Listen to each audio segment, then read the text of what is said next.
gente, como que vocês estão hoje? Eu espero que esse vídeo encontre você muito bem. Aqui é a Rê de volta e hoje eu vim pra gente conversar sobre 7 clássicos que vão prender você desde o começo, porque aconteceu comigo.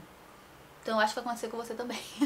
Eu sei que ainda existe muita gente com medo de alguns livros clássicos. Eu mesma tenho medo de alguns livros clássicos que ainda não li, mas eu vim aqui hoje então pra tentar tirar o medo que você pode ter de ler alguns desses livros que eu posso mencionar aqui nesse vídeo e dizer que sim, esses livros funcionaram pra mim como uma droga, porque desde o começo, desde o primeiro capítulo, das primeiras palavras desses livros, eu já fiquei assim, o que vem a seguir, entendeu? Então esse vídeo é pra você que tá procurando livros clássicos que vão te prender desde o começo.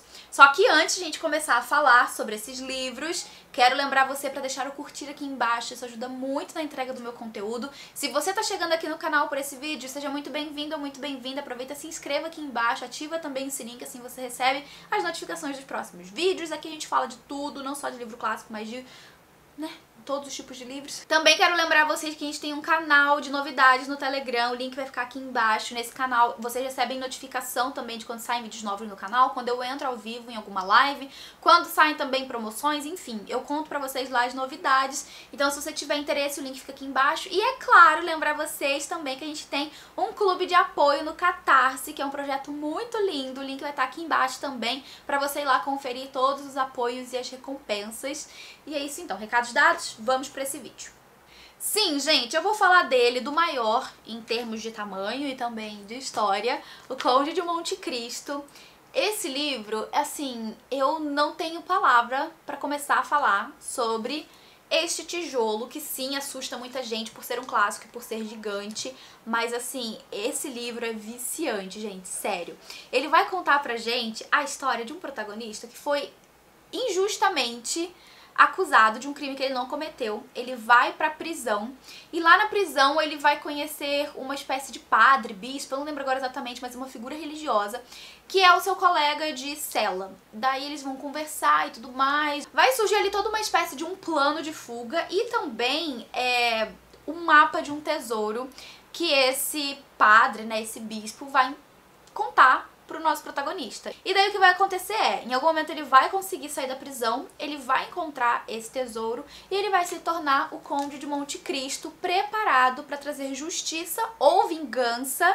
Escolha aí o que você achar que cabe melhor aqui nesse caso. Mas ele vai acabar então dando a volta por cima, se reerguendo e prometendo trazer para as pessoas que causaram mal a ele tudo aquilo que elas merecem. Então a gente vai ver toda essa trajetória dele, gente. É viciante, viciante demais. Esse livro aqui, né, essa edição que eu li, foi bem tranquila. São, assim, uma tradução muito de boa, uma adaptação de texto também bem tranquila, não tem aquela linguagem arcaica, então deu muito certo, sério. Eu amei demais esse livro e eu recomendo ele sempre que eu tenho oportunidade, porque ele é sensacional. Outro também que eu tô frequentemente, com certa frequência, recomendando aqui no canal, é O Perfume, do Patrick Suskind. Aqui nesse livro a gente tem um protagonista que vai nascer na Paris do século XVIII, se eu me lembro bem, e ele desde o seu nascimento vai ser rejeitado. A mãe dele larga ele, sabe, na pobreza de Paris daquela época, enfim. Pela misericórdia de muitas pessoas que vão encontrar ele, ele vai acabar sobrevivendo, mas desde bebezinho ele tem uma característica muito peculiar, digamos assim, que é a de sentir cheiros. Assim, ele tem um olfato absurdamente aguçado, ele consegue distinguir o cheiro de tudo, ele consegue farejar coisas que estão bem longe, e ele vai crescer então, né, digamos que refinando essas habilidades, sabe? Ele vai, com o passar dos anos, ali melhorando ainda mais o seu olfato e ele vai trabalhar, inclusive, com perfumes, né? Ele vai trabalhar em uma perfumaria, que era bem comum na época, né? Ter essas boutiques de perfumarias e tudo mais. E ele vai trabalhar com esse tipo de ofício, com o objetivo de encontrar o perfume perfeito. Ele quer encontrar, assim, o suprassumo do perfume, aquele perfume que representa tudo. Só que ele vai acabar descobrindo que as essências mais puras são extraídas de jovens mulheres. E é a partir daí que ele se passa passa a se tornar um assassino. Inclusive, esse livro, ele fica conhecido, não sei se foi o livro ou se foi o filme, que ficou conhecido como O Perfume, a história de um assassino. E o filme, inclusive, é muito, muito fiel ao livro. Inclusive, algumas cenas, assim, que eu imaginei na minha cabeça que no filme ficaram, assim, chocantes de tão semelhantes.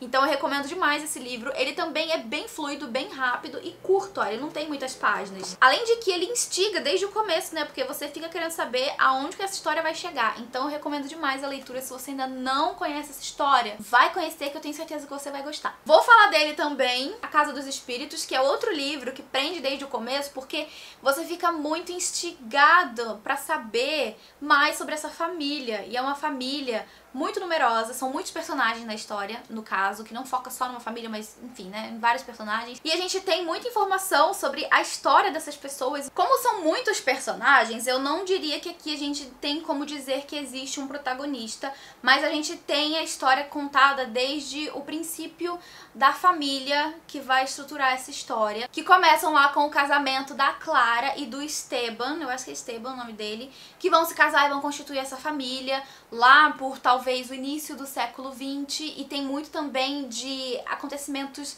mágicos, que seria a relação da Clara com a clarividência, com conversar com a outra dimensão, com os espíritos. Além dessa questão também do realismo mágico, a autora também aborda muito da questão política social da época e vai trazendo a história dessa família de uma forma que você não consegue parar de ler, você quer saber o que vai acontecer em seguida, sabe? É aquele tipo de livro que é um prato cheio pras futriqueiras, sabe? Que quer saber o que vai acontecer na vida dos outros? É esse livro. Ele, embora seja uma leitura que foi pra mim um pouco lenta, porque ele tem muito texto, tem mais texto do que diálogo, sabe? As páginas são bem preenchidas, ainda assim foi um deleite, sério, gente, eu recomendo demais esse livro. Esse é um livro que realmente te prende desde as primeiras páginas, porque são acontecimentos surreais que você não imagina, você não prevê chegando. Sério, recomendo muito esse livro. Também, como não falar de O Retrato de Dorian Gray, um dos meus livros favoritos do ano passado, junto com A Casa dos Espíritos. Esse também é um outro clássico de uma linguagem muito tranquila, muito fácil de acompanhar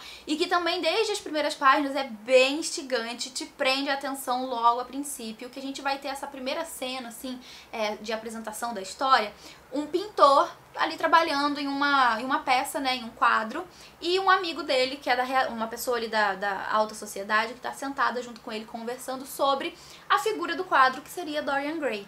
E daí você fica instigado pra saber quem é Dorian Gray, a pessoa que leva o nome no título do livro, e a partir daí a gente tem o desenvolvimento dessa história sobre quem é Dorian Gray, qual é a importância dele pra história, o que a vida dele influenciou nesse personagem que tá ali pintando, né, que é o Basil, o pintor da obra, e mais também sobre a importância desse quadro dentro da história. Tem um vlog de leitura aqui no canal sobre a minha experiência de O Retrato de Dorian Gray. Eu recomendo que vocês assistam porque ele tá bem completo e sem spoiler. Mas aqui no vídeo, falando rapidinho sobre o livro, deixo aqui adiantado que é uma baita leitura de clássico pra quem tá querendo aí essas leituras que prendem desde o começo. Vou também falar sobre ela, Jane Eyre, uma das minhas personagens favoritas, um dos meus livros favoritos. Esse livro é, assim, uma delícia.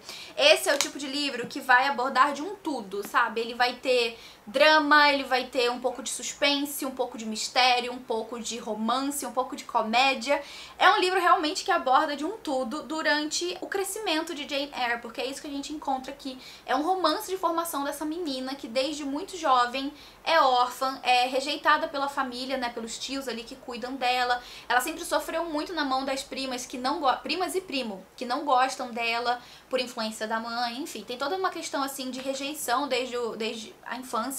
Só que ao mesmo tempo ela é uma pessoa de muita personalidade, sabe? Ela é uma mulher muito forte, ela se torna uma mulher muito forte, ela se cria, digamos assim, ela acaba indo para um internato de meninas para poder estudar e se tornar professora, então tem muito também daquela questão religiosa envolvendo, só que não toma protagonismo na história. E essa parte religiosa também faz muito parte da questão autobiográfica que a autora traz na história, já que o próprio pai dela foi vigário, foi um religioso, então tem essa influência na vida da autora desde que ela era criança. E, enfim, gente, esse é um livro que tem de tudo que vai partir seu coração em muitos momentos e que tem essa protagonista que é uma das minhas favoritas. Eu amo demais esse livro, eu marquei várias vezes ele e eu estou também sempre recomendando sempre que possível, porque é um livro que te instiga desde o princípio, você fica querendo saber o que vai acontecer na vida da Jane, sabe? Tipo, o que ela vai sofrer a seguir, ou então qual vai ser a próxima volta que ela vai dar por cima, sabe? Ah, eu recomendo demais esse livro, gente, sério, ele é maravilhoso. A minha próxima recomendação é de um livro que pode ser, digamos assim, controverso pra mim, porque é um livro que não funcionou totalmente comigo, teve coisas que eu não gostei, mas ainda assim é um livro que te prende desde o começo, e a primeira metade dele foi justamente o que mais me prendeu. Eu tô falando de Mulherzinhas, da Louisa May Alcott. Esse livro eu li em 2019, 2020, mais ou menos, e eu tava amando a leitura até a metade, até a primeira metade, né? Da segunda metade pra frente, eu senti que a leitura não tava me prendendo mais tanto assim, mas isso é a minha experiência, tá? Esse livro, ele é aclamadíssimo e super adorado por muitas pessoas. E aqui a gente tem também, mais uma vez, um romance de formação, só que dessa vez de 4 meninas, que são as irmãs da família March. Elas foram criadas no período da Guerra Civil norte-americana, se eu me lembro bem. E aqui a gente vai ter então o desenvolvimento da história delas, da família delas, e também das pessoas, né, dos vizinhos ali, as outras pessoas que fazem parte da vida delas também. O que eu mais gosto nesse livro é como que a autora trabalha cada uma das meninas individualmente, sabe? Como ela desenvolve essas personagens, como ela cria momentos de tensão entre cada uma delas e como cada uma delas tem a sua personalidade única e específica e como que essas personalidades vão ter resultado na vida delas adultas e tudo mais. Então aqui a gente pega elas desde talvez ali o comecinho da vida jovem adulta, adolescência mais ou menos, e vai até a vida adulta delas. E foi um livro que eu torci muito pelas personagens, eu me conectei com elas, mas ao mesmo tempo, como eu falei, não foi um livro que ficou comigo em todos os momentos da leitura. A segunda metade dele, pra mim, não foi tão interessante assim, por isso eu não consegui favoritar e eu sinto que ele não funcionou completamente pra mim. Mas ainda assim, fica aqui a recomendação pra você que ainda não conhece essa história. E por fim, eu quero falar de um livro que ele foi muito polêmico no lançamento dele, que é o Madame Bovary. Esse livro, ele é, assim, um estrondo, ele foi um estrondo, e até hoje, quando você lê essa história e você pensa no momento em que ele foi publicado, você fica, meu Deus, imagina o fervo que isso criou na época. Eu li esse livro faz muito tempo, então eu vou contar pra vocês o que eu me lembro, tá? Sem muitos detalhes, porque os detalhes mesmo, a minha memória já, assim, fez questão de esquecer. Nesse livro a gente tem como protagonista a Madame Bovary, que é casada, se eu me lembro bem, com um médico. É um médico ali da região. E acontece que, assim, ela sempre leu muitos romances e ela sempre romantizou e idealizou muito um relacionamento. Só que ela tá casada com esse médico, ela tem aquela vida pacata, o romance não existe, não tem mais aquela coisa da paixão. O marido dela é até que muitas vezes aos olhos dela bem medíocre, então, tipo, ela tá meio que levando a vida, super insatisfeita. Até que ela conhece uma pessoa ali da região, um cara da região, que vai despertar o interesse dela. E a partir daí, a gente tem o choque da história, que é o relacionamento extraconjugal. E eu paro por aqui. Esse livro vai falar sobre isso, e esse livro é um choque porque eu fico pensando que ainda hoje existem muitas Madames Bovarys, mas naquela época existir uma pessoa com esse tipo de atitude, uma mulher com esse tipo de atitude, com esse tipo de desejo por ter relacionamentos, sabe, mais, digamos assim, que vão além do doméstico, daquela realidade de dia a dia, de a mulher ficar só lidando com a casa e com os filhos enquanto o marido trabalha. Enfim, ela queria mais pra vida dela. E isso naquela época era um choque, sabe? Porque mulheres não deveriam querer isso. Elas deveriam cumprir a sua obrigação social, que é cuidar do marido, cuidar da casa. E, gente, Madame Bovary veio assim, olha, dando as voadoras nos peitos dos caras na época. Esse livro, inclusive, fez o autor ir pra um julgamento. Ele foi julgado e foi o auge, gente. Foi assim, um estouro. E é um livro que também te prende desde o começo, porque você tanto se enxerga um pouco na Madame Bovary, nessa questão de não querer essa vida pacata, de querer mais da vida e tal. Você pode se identificar com a Madame Bovary nesse caso, ao mesmo tempo que a futriqueira em você vai querer saber o que ela vai fazer, no que vai resultar as consequências dos atos dela. Gente, assim, olha, apenas o auge. Recomendo muito esse livro também, se você ainda não leu. E é isso, galera. Essa é a minha lista de clássicos que eu acho que te prendem desde o começo. E agora eu quero saber de você. Você já leu algum desses livros? Ou você tem vontade de ler algum desses livros? Comenta aqui embaixo que eu vou adorar saber. E deixa aqui também uma recomendação de clássico que você leu que achou que te prendeu desde o começo e que eu não mencionei aqui nesse vídeo. Eu vou ficando por aqui. Antes eu vou agradecer aos apoiadores do canal por todo o apoio de sempre, gente. Muito obrigada, vocês são maravilhosos. Sério, muito, muito obrigada. A gente se vê no próximo vídeo. Um beijo grande e até lá. Tchau!